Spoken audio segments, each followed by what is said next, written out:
Alaska's Arctic National Wildlife Refuge. Established in 1960, this 49 million hectare reserve was created to ensure the survival of the region's flora, fauna and indigenous cultures. At the time, the state was opening up to oil exploration. The refuge is the ancestral home of the Gwich'in Inuits. They've lived here for thousands of years.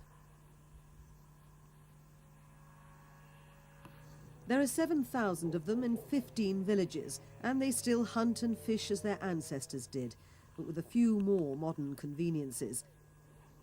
Now they say their way of life is threatened by oil exploration.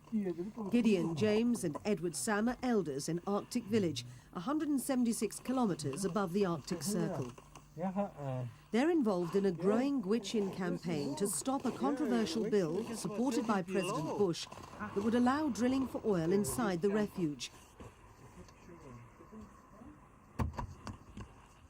The legislation had been blocked in Congress, but now Bush has a Republican Senate majority. Nobody actually recalls any true democracy in this country anymore because the big corporation, the big multi-billion-dollar corporation, out there to make money, and which means that that no matter what, they have to turn a profit, and in doing so, they ruin a lot of our nature. Current oil drilling along the Arctic coast produces 20% of US domestic petroleum and more than a third of Alaska's income. But reserves here have been exploited since the 1970s and are slowly drying up. The US government, faced with a growing energy crisis, says the Arctic refuge could have deposits of up to 30 billion barrels of crude oil. President Bush insists that drilling could take place with minimal impact on the environment. He says it's not just a question of supplying the country's energy demands. If we fail to act, Americans will face more and more widespread blackouts. If we fail to act, our country will become more reliant on foreign crude oil, putting our national energy security into the hands of foreign nations, some of whom do not share our interests. The 1,280-kilometre Trans-Alaska pipeline running north from the oil ports will have to be extended into the Arctic refuge if the bill is passed. Pam Miller of the environmental group Arctic Connection says further development would devastate the environment for little return. What we're talking about is less than 200 days supply of oil for the U.S. We're talking about a minuscule amount of oil compared to what America uses every day. And there's far more potential in getting more fuel out of our gas tanks, energy alternatives, energy efficiency, than we can get here. And it's really a distraction from those issues. Alaska has long enjoyed one of the highest standards of living in the United States. But as current oil reserves and income dwindle, polls suggest that more than 3/4 of Alaskans support the oil exploration bill. Given the apparent support of the population and the country's need for energy, the answer seems simple. Yet there's been much debate in the columns of the Anchorage Daily News. Well, check this out. The guy mowing his lawn today. Executive editor Patrick Dougherty believes that the Republican Senate majority means there's little to stop the bill being passed. The big question is exactly how much oil lies within the Arctic refuge. The government has yet to confirm any definite figures. I think that they will open the portion of the Arctic National Wildlife Refuge to oil exploration. There's been one well drilled there. Nobody knows what results were found from that one well. And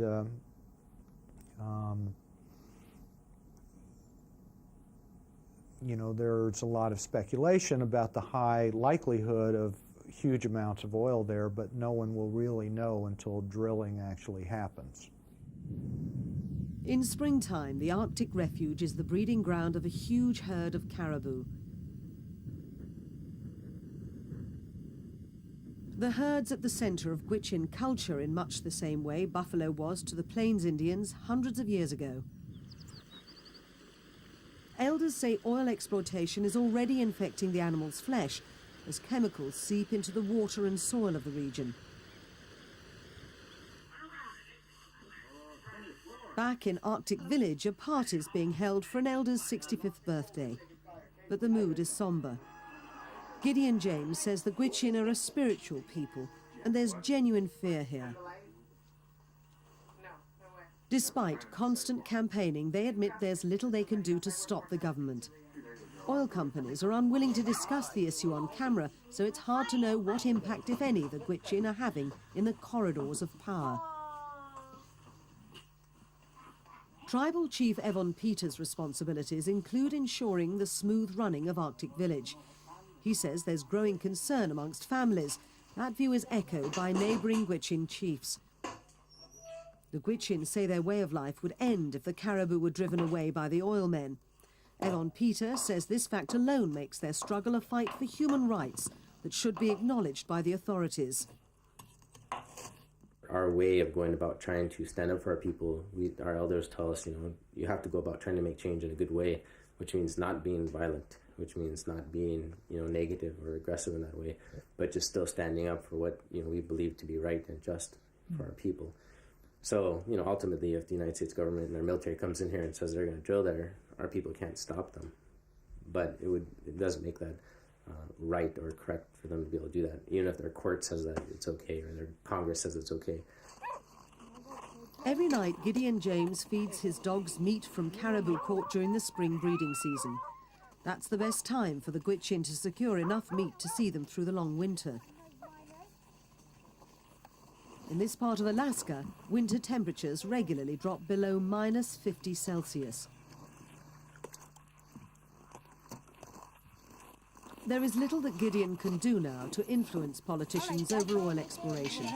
He just has to wait for Congress to take a decision.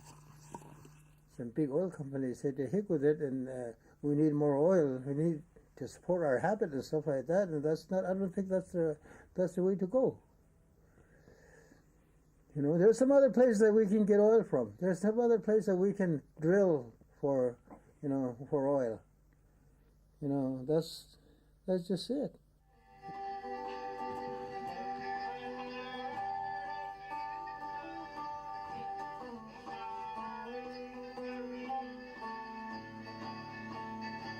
The Arctic National Wildlife Refuge is one of America's last great wildernesses, home to flora and fauna that cannot be found anywhere else. But this might not be enough to stop President Bush as he strives to reduce dependence on Middle Eastern oil. One glimmer of hope rose for the Gwich'in when the oil giant BP announced it was pulling out of a lobby group campaigning for the bill to be passed. BP said it was an American issue to be resolved by the American people. But this will provide little comfort for the Gwich'in. With support for exploration apparently growing, theirs is an increasingly lonely voice in the wilderness.